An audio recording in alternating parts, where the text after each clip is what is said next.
แตกลายสวัสดแตกอันนี้ถ้ามาสิขิเลย เอาสบายดีพี่น้อง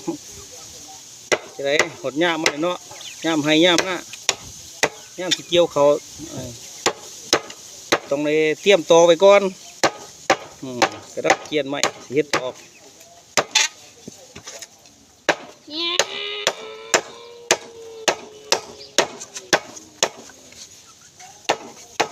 มีเงินซื้อเพื่อนพี่น้องเอ้ยจักเอาเอง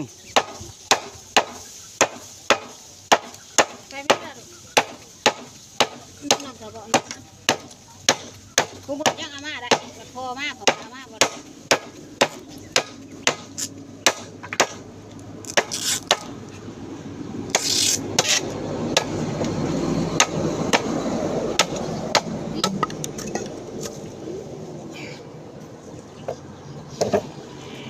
เกือบถึงทันผู้สุกพี่หมอสึกหมอสึกทันผู้สุกพอดีหัวแตก